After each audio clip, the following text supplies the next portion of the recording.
Partie 3 avec notre Yaris Stage 3. Maintenant que vous savez ce que ça donne en puissance et en couple, pour ceux qui ne l'ont pas vu, le lien de la précédente vidéo partie 2 est juste ici au-dessus avec le test au banc et les résultats de celui-ci. Donc elle est en train de tourner, c'est pas pour rien. On va partir sur la route, voir un petit peu ce que ça donne, pouvoir comparer la Yaris d'origine et la Yaris Stage 3 qu'on a maintenant, pouvoir donner notre ressenti sur chacune des pièces. Est-ce qu'on ressent réellement une différence avec chacune des pièces? Est-ce qu'on a un gain en performance, en réactivité, en sonorité? On va découvrir tout ça sur la route et donc je vous dis à tout de suite dans l'auto.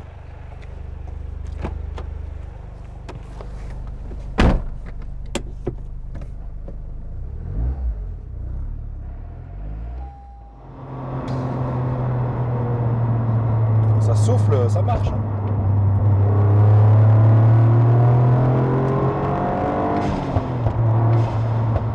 Le petit pop est encore sympa aussi.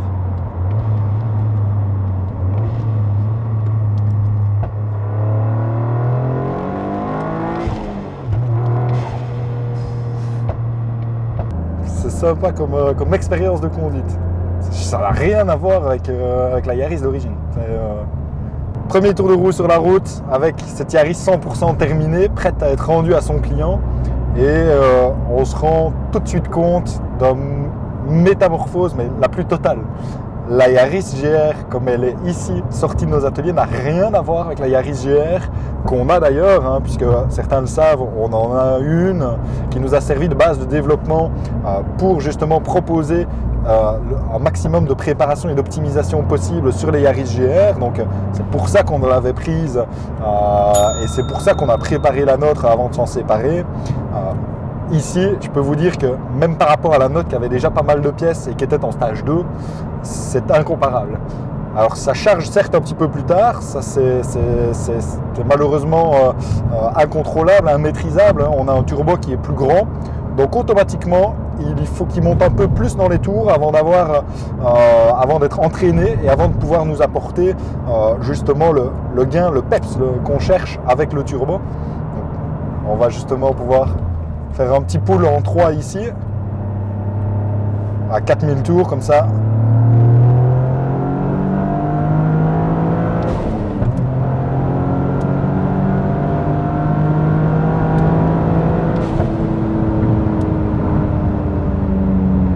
Bon, ça n'a rien à voir, rien à voir.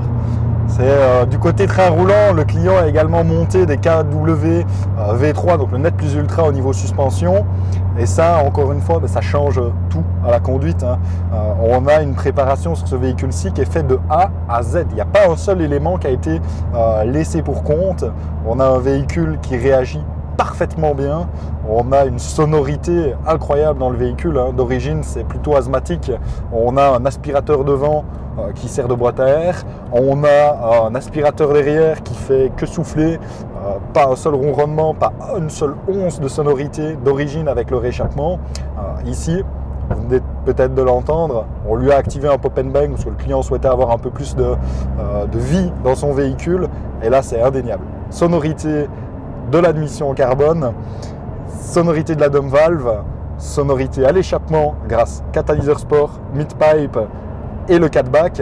Donc on a une ligne complète sur le véhicule. Et là,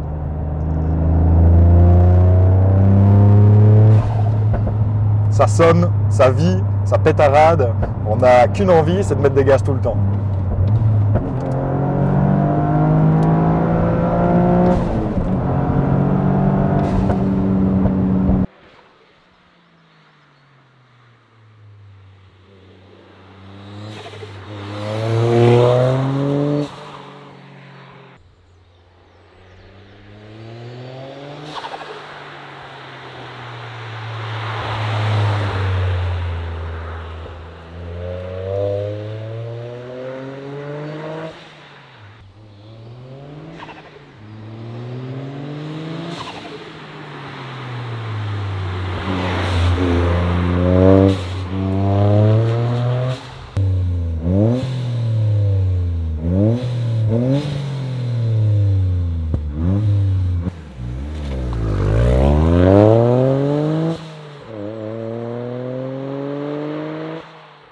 ça marche franchement.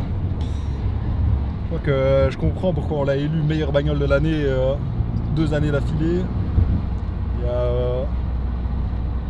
Elle a franchement pas de quoi rougir face aux beaucoup plus grosses type RS3, etc. On prend beaucoup plus de plaisir avec un petit jouet comme ceci qu'avec une RS3 où on n'a pas de sensation, ça marche en ligne droite, mais c'est plat dans toutes les autres circonstances. Ceci, c'est vivant, c'est chouette. C'est vraiment une bonne bagnole.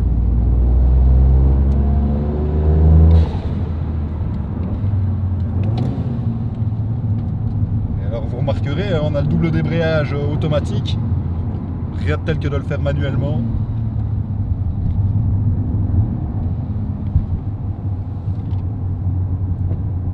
Notre magnifique région avec son beau lac.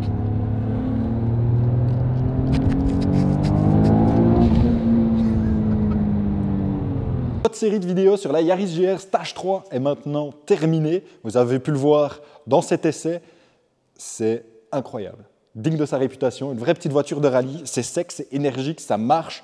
Je vous le rappelle, 386 chevaux, 441 Nm, un bloc moteur qui est d'origine, il n'y a que Arbracam et soupape qui ont été modifiés.